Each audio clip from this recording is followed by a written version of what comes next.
Muy buenos días, hermanos, hermanas, amigos, amigas. Hoy vamos a hacer el sermón correspondiente al domingo 23 de mayo del 2021 de la Iglesia Evangélica Bautista de Barrio Norte. Es una alegría volver a poder hablar a través de este medio y comunicar la palabra de Dios a través de este medio. Puede haber pandemia, puede haber confinamientos, pero la palabra de Dios, gracias a los medios virtuales, sigue corriendo y esta es una forma. Hoy quisiera hablar acerca de lo que significa ser un verdadero discípulo de Jesús. Ser un verdadero discípulo de Jesús. Y para eso he tomado exclusivamente el libro de Marcos.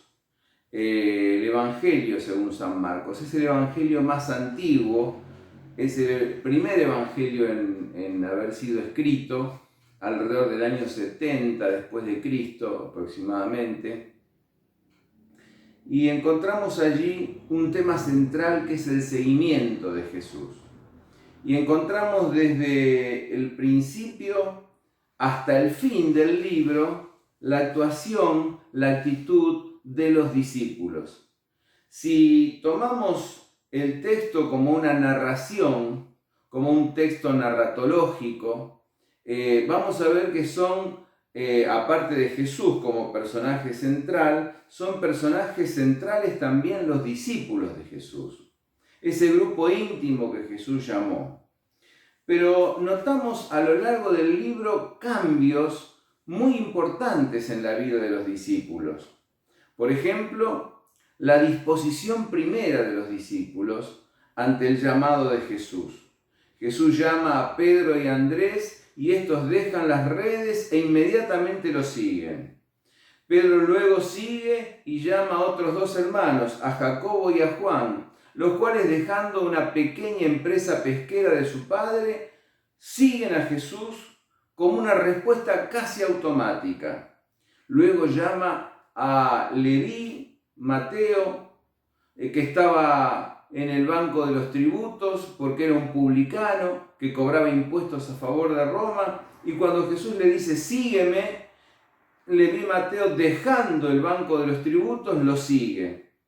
Ahí entonces tenemos una respuesta inmediata al seguimiento de Jesús que nos sorprende verdaderamente. Pronto Jesús los llamará en los primeros capítulos que son la verdadera familia de Él. ¿Quién es mi padre, mi madre, mis hermanos? Son todos los que hacen la voluntad de Dios. Son ellos los que protagonizan las primeras sanidades de Jesús. Son ellos los que escuchan sus enseñanzas de manera principal e inclusive reciben explicaciones especiales de Jesús en relación, por ejemplo, a las parábolas. Son los que en el capítulo 6 del Evangelio de Marcos entienden que no solamente tienen que escuchar y no solamente tienen que ver las sanidades que Jesús hace, sino que ellos también pueden ser enviados de dos en dos y realizar todas estas cosas en el nombre de Jesús como señal y como anticipo del reino que ha llegado y que se ha acercado en Jesucristo. Sin embargo, cuando promediamos la mitad del libro, comienza a haber un cambio en la actitud de los discípulos, un giro narrativo en la actitud de los discípulos. Y fíjense ustedes que ya entonces el relato empieza a mostrar ciertas dificultades en los discípulos para comprender la identidad de Jesús y para entender el verdadero discipulado.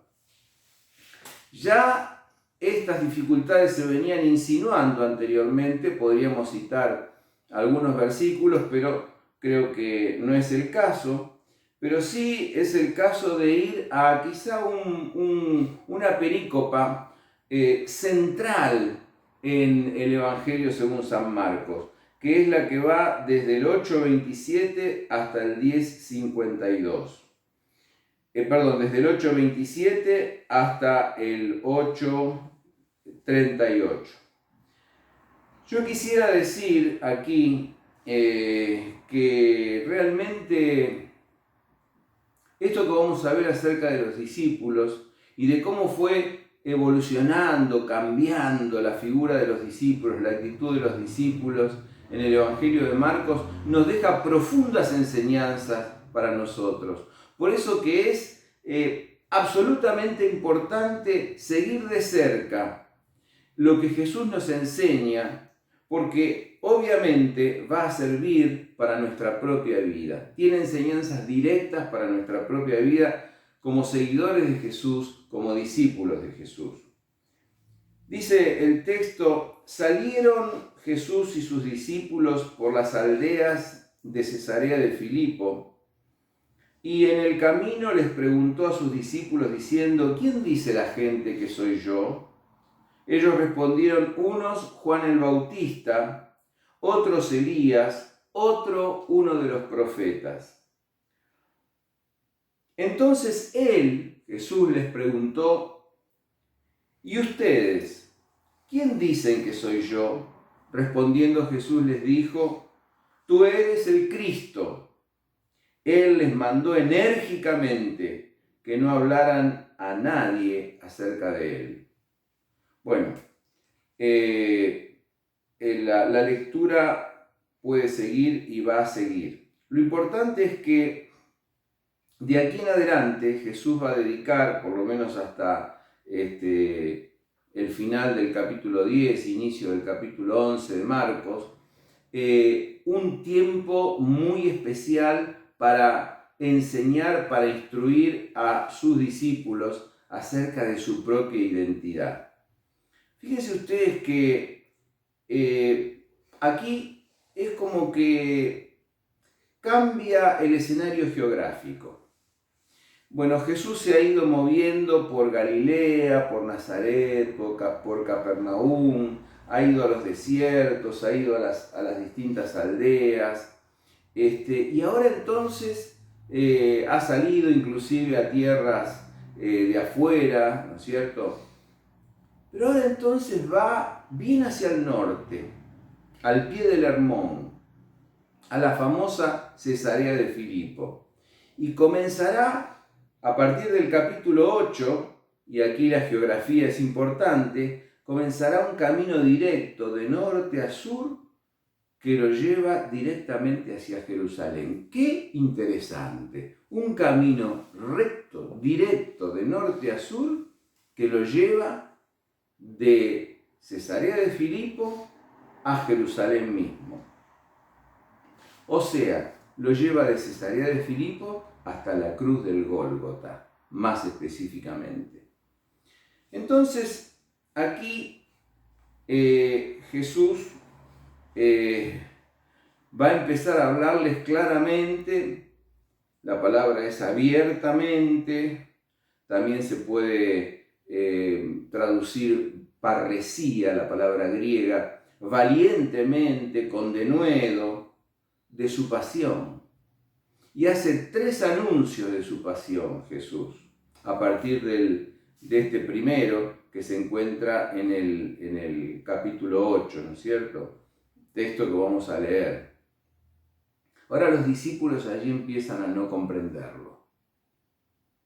Esos discípulos que lo siguieron automáticamente, esos discípulos que respondieron instantáneamente a su llamado, esos discípulos que escucharon sus enseñanzas, esos discípulos que lo vieron sanar, esos discípulos que sanaron en su nombre. Sin embargo, ahora empiezan a no comprenderlo, a no comprender cómo puede ser que este Jesús, que este Mesías esté hablando de que va a morir, de que va a padecer. No lo comprenden. Y comienzan a observarse actitudes de incomprensión en general en los discípulos. Están confundidos. Miren, no hace falta ir muy lejos. En el capítulo 10, versos 35 al 37, Jacobo y Juan le piden a Jesús que cuando venga en su reino uno pueda sentarse a la derecha y otro a la izquierda, o sea, ocupar los lugares de poder. El mismo Pedro desafía a Jesús y dice, aunque todos te negaren, yo no te negaré. El mismo Pedro confía en sí mismo, se cree la piedra, se cree la roca. En Getsemaní los discípulos no pueden, según el capítulo 14 de Marcos, orar ni siquiera una hora junto con Jesús. Y cuando arrestan a Jesús, Pedro lo niega. Y hasta que llega el momento de la cruz y todos esos discípulos que lo han seguido instantáneamente, dejando sus cosas, dejando sus pertenencias, dejando sus trabajos, ¿ahora qué hacen? Ahora lo abandonan. En la hora de la cruz Jesús está profundamente solo. Ahora, aquí en los versículos 8, 27 al 38, vemos que los discípulos cuyo vocero es Pedro, dan respuestas correctas en apariencia a quién es Jesús, pero que sin embargo esas respuestas correctas reflejan una incomprensión de la identidad de Jesús. Las respuestas correctas no implican que comprendan bien qué quiere decir ser el Mesías. Entonces, yo quisiera decirles que tener una clara comprensión de la identidad de Jesús implica un verdadero discipulado. Y la primera cosa es hablar acerca de la identidad de Jesús. La primera pregunta es, ¿quién es Jesús? Y Jesús abre el juego allí en Cesarea de Filipo, antes de comenzar el camino que lo llevará directamente hacia el final de la cruz, preguntando, ¿quién dice la gente que soy yo? Y los discípulos responden, uno Juan el Bautista redivivo, ¿no es cierto? Porque sabemos que a Juan el Bautista ya lo habían matado. Otros Elías como profeta que vendría como precursor del Mesías, o alguno de los profetas.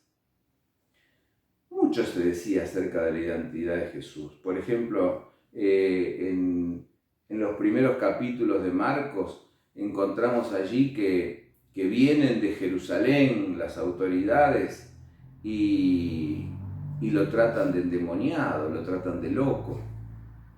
Y su madre y sus hermanos creen en el discurso de las autoridades religiosas y quieren sacarlo de una casa de la cual Jesús no se quiere ir, porque dice, no, ¿quién es mi familia? Mi familia realmente son los que hacen la voluntad de mi Padre y nadie lo pudo sacar de aquella casa. Pero fíjense ustedes, en Juan 20:10 directamente se dice, está loco y demonio tiene. ¿Quién es Jesús? Jesús es un profeta ungido. Jesús es algún personaje importante que ha revivido. Jesús es un loco endemoniado, un delirante. Pedro entonces responde, tú eres el Cristo, tú eres el Mesías. Cristo y Mesías es lo mismo. Christos es la palabra griega que traduce Meshiach, que es la palabra hebrea, que significa ungido. Tú eres el ungido de Dios. Pero evidentemente esta respuesta que es correcta, sin embargo, nos podría remitir a falsos significados. Esos significantes que son correctos, tú eres el Cristo, podría remitirnos a falsas ideas. Por ejemplo, Jesús como un personaje dinástico de la descendencia de David que viene a restaurar la antigua monarquía davídica. Jesús, el Mesías, un libertador político y social del pueblo que está oprimido por el Imperio Romano. Sin embargo, estas ideas acerca del Mesías podrían estar cohabitando los corazones y las mentes de los discípulos. Por eso que cuando le responde Pedro como vocero de los demás discípulos, tú eres el Cristo, Jesús les manda enérgicamente que no hablaran a nadie acerca de él. El secreto mesiánico. ¿Por qué el secreto mesiánico?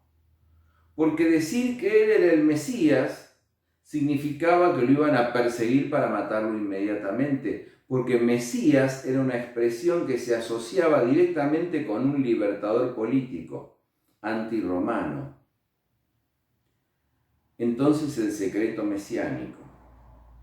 Y entonces sigue diciendo que les mandó enérgicamente que no hablaran a nadie acerca de él, y sigue diciendo algo que es muy interesante.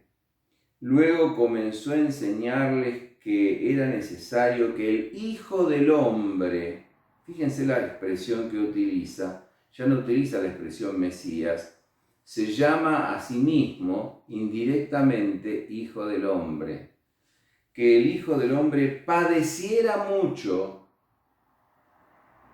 que fuera desechado por los ancianos, los principales sacerdotes y los escribas, por toda la aristocracia, por todos los gobernantes de Israel, religiosos y no religiosos, y que fuera muerto y resucitado después de 3 días. Jesús les decía esto claramente, abiertamente, valientemente, con denuedo. De todas esas formas podemos traducir la palabra parresía.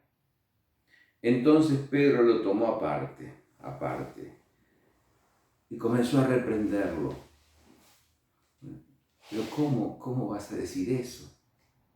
¿Cómo vas a decir eso? Evidentemente en Pedro existían las mismas imágenes del Mesías que había en el resto de la gente.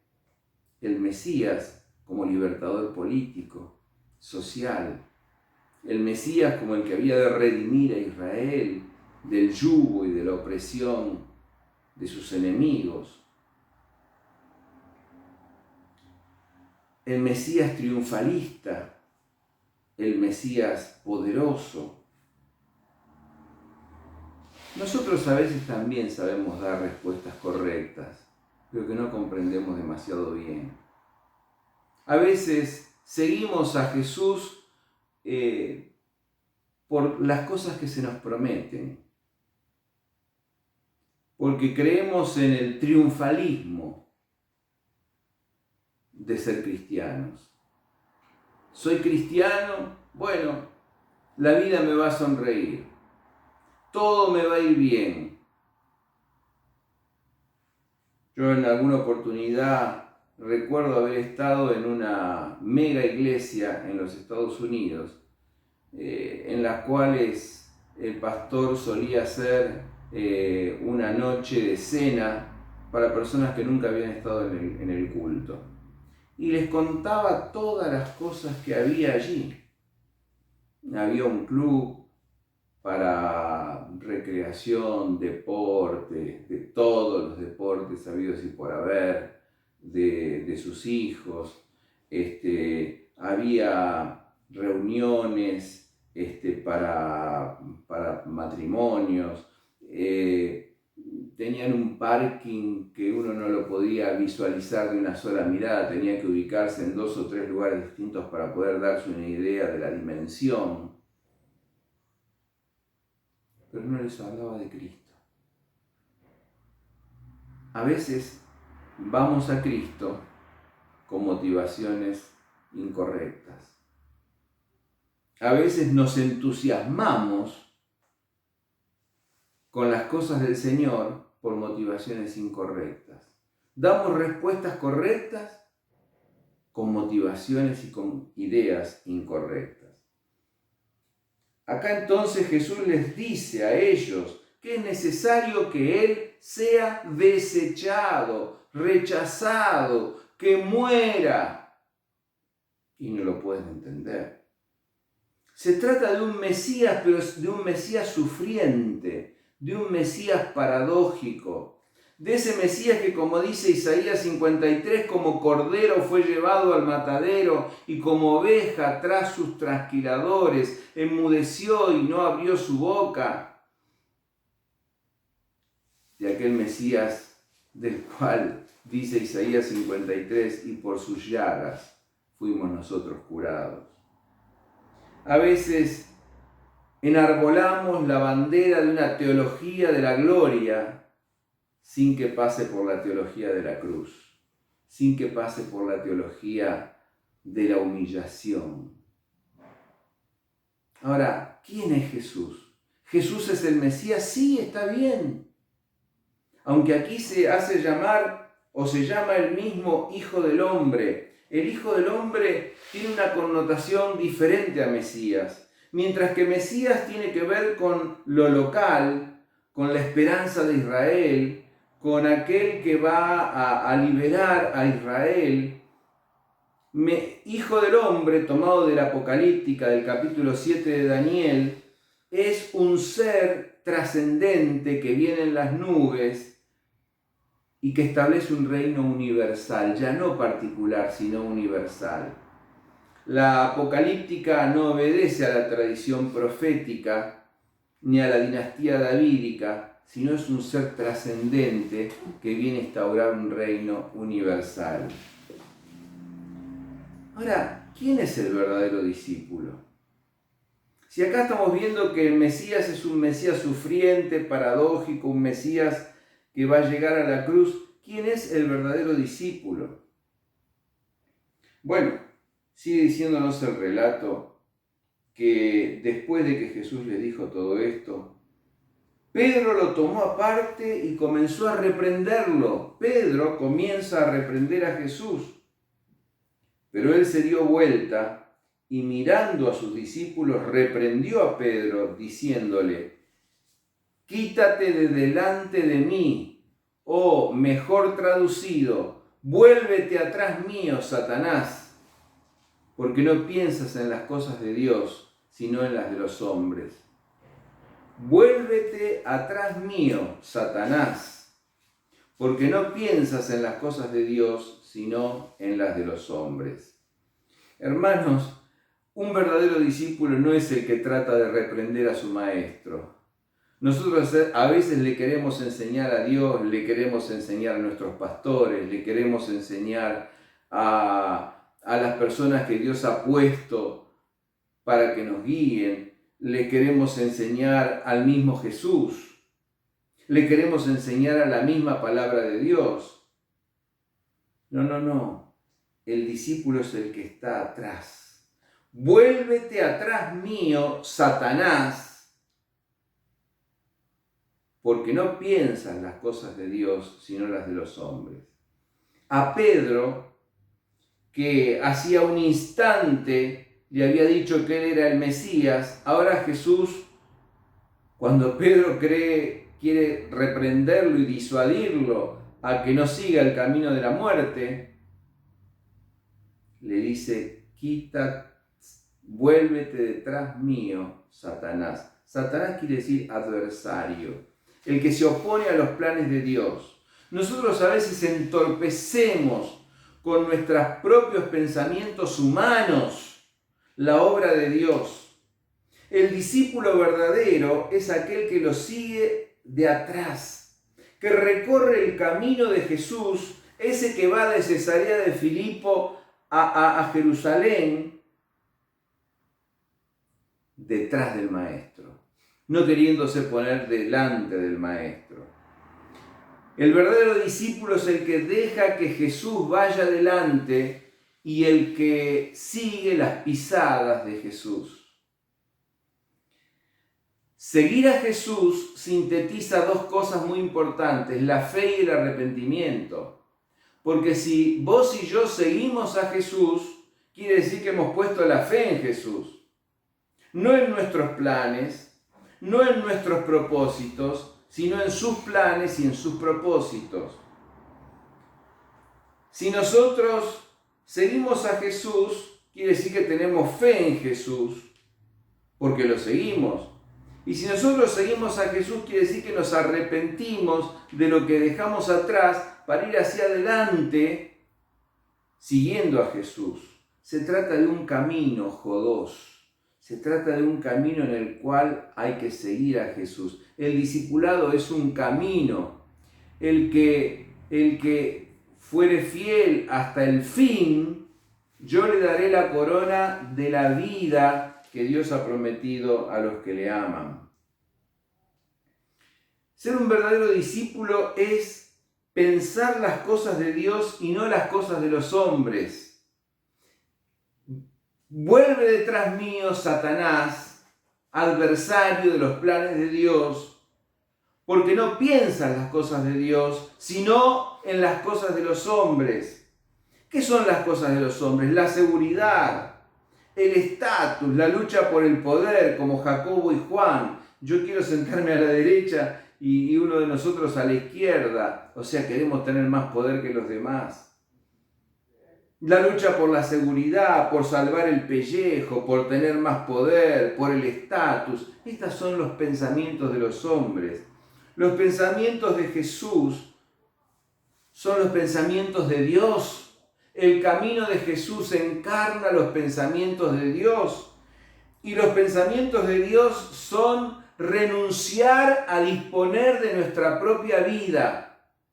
Mi querido hermano, ser discípulo de Jesús es tener los pensamientos de Dios, es renunciar a disponer de nuestra propia vida, poner nuestras vidas en las manos de Dios. Es como si dijéramos, Señor, tomame de la mano y llévame. Llévame para donde vos quieras, hacia donde vos quieras y como vos quieras. Seguir a Jesús es tener fe y es correr riesgos, aún riesgos de muerte.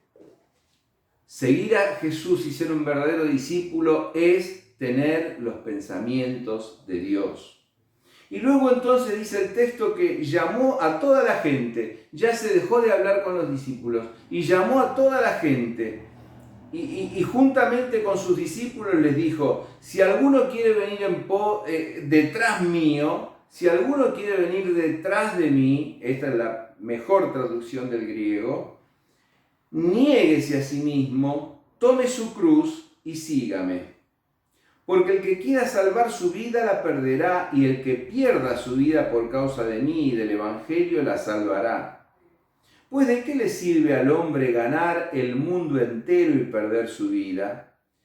Porque ¿qué dará el hombre en rescate por su vida? Mis queridos hermanos, llama a toda la gente y les dice, el que quiera ser mi discípulo, póngase detrás mío y camine detrás mío. Camine detrás mío. De manera que cuando lleguemos a la gloria y miremos en la arena del tiempo y de la historia, veamos 4 pisadas, 2 de Jesús adelante y 2 nuestras atrás. A veces veremos 2 pisadas solas y quizá le preguntaremos a Dios, ¿por qué en tal trecho de mi vida, en tal tramo de mi existencia, vi solamente un par de pisadas? ¿Es que en esos momentos me abandonaste? Dios te responderá, no. En esos momentos no podías caminar solo. En esos momentos te tomé en mis brazos y te llevé. Ser discípulo de Jesús es caminar detrás de Él. Niéguese a sí mismo. Ya no quieras vos disponer de tu propia vida, no quieras ser tu propio maestro. Ya deja que Dios guíe tu vida. Toma tu cruz, toma los riesgos que sean necesarios, no importa. No importa. Y seguí a Jesús. Acolufeo. La palabra seguimiento es la palabra clave en el libro de Mateo. Negá a disponer de tu propia vida. Colocate detrás de Jesús. Asumí los riesgos, aún hasta riesgos de muerte. No solamente quieras dejar algunas cosas por Jesús, deja tu vida a los pies de Jesús. Ser discípulo de Jesús es, como dice aquí el texto, confesarlo. Pues el que se avergüence de mí y de mis palabras en esta generación adúltera y pecadora, el Hijo del Hombre se avergonzará también de él cuando venga en la gloria de su Padre con sus santos ángeles. Ser discípulo de Jesús es confesarlo delante de los hombres. Cuando vos confesás a Jesús delante de los hombres,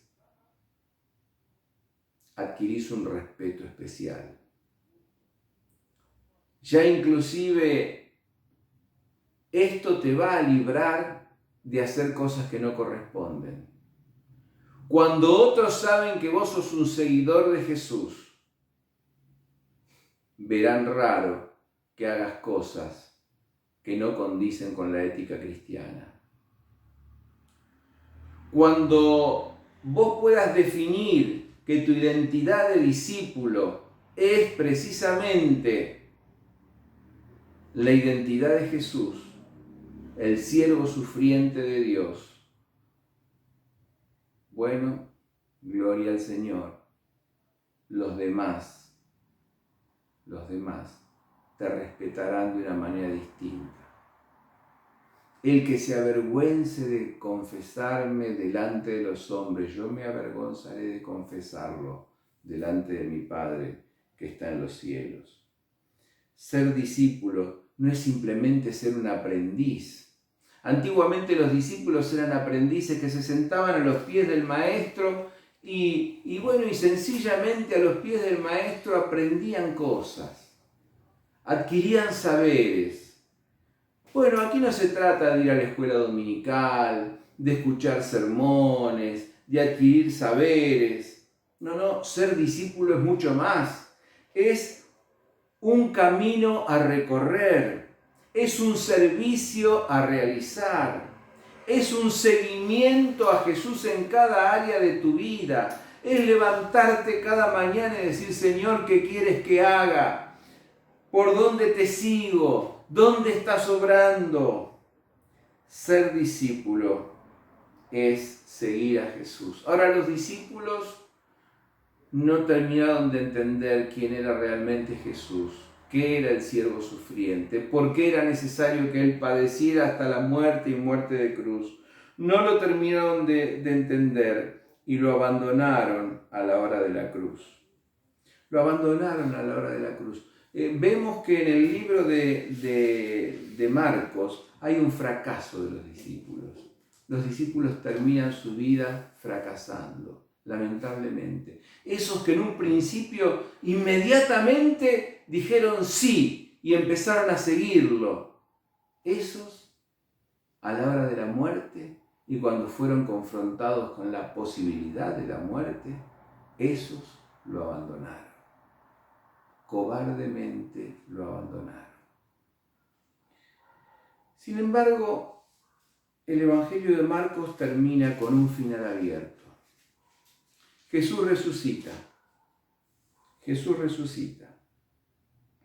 Y nos dice allí el capítulo 16, versículo 6 y 7. Presten bien atención. ¿Dónde había sido que Jesús había encontrado a estos discípulos? En Galilea. ¿Dónde los había llamado? En Galilea. Entonces dice que el joven con vestiduras blancas, que recibió a las mujeres cuando el sepulcro estaba vacío, les dijo, no se asusten, no se asusten. Ustedes buscan a Jesús de Nazaret, quien fue crucificado. Ha resucitado. No está aquí. He aquí el lugar donde lo pusieron. Pero vayan y digan a sus discípulos y a Pedro que Él va delante de ustedes a Galilea. Allí lo verán, como Él les dijo. Él va delante de ustedes a Galilea, un final abierto. Jesús siempre va adelante.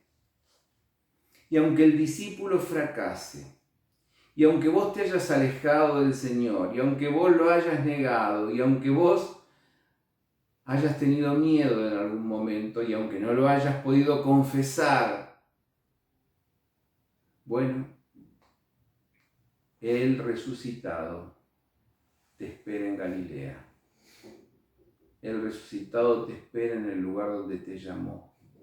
Allí donde tuviste tus primeras experiencias, allí donde aún en la más temprana infancia sentiste los sentimientos más hermosos hacia Jesús, hacia Dios. Allí te espera Jesús para volver a comenzar. Allí te espera Jesús, en tu Galilea. Allí te espera para recomenzar. Hay un final abierto en el libro, pero ese final abierto lo tenemos que escribir vos y yo. Ese final abierto nos deja a nosotros como protagonistas. Vamos a ir a Galilea porque Jesús va delante nuestro, porque el resucitado va delante nuestro. Vamos a seguirlo porque creemos en Él y nos arrepentimos de no haberlo seguido de atrás. Vamos a Galilea. Vamos a seguir a Jesús aún a pesar de los fracasos, aún a pesar del pecado, aún a pesar del alejamiento. Vamos detrás de Jesús. Quiere el Señor que sí. Vamos a orar. Señor y Dios, queremos ser verdaderos discípulos. Sabemos que a veces los pensamientos de los hombres nos turban. Sabemos que no siempre habitan en nosotros los pensamientos de Dios. Sabemos que muchas veces fracasamos y te seguimos de lejos y te abandonamos. Pero sabemos también que tú no nos abandonas. Gracias, oh Dios, porque no nos abandonas. Gracias, Señor, porque vives, porque reinas, porque vas delante nuestro a Galilea y nosotros queremos ir detrás tuyo. Hoy, en este domingo, cada uno de los que estamos escuchando esta palabra, disponemos nuestro corazón, nuestros pies, todo nuestro ser, para ir detrás tuyo a Galilea.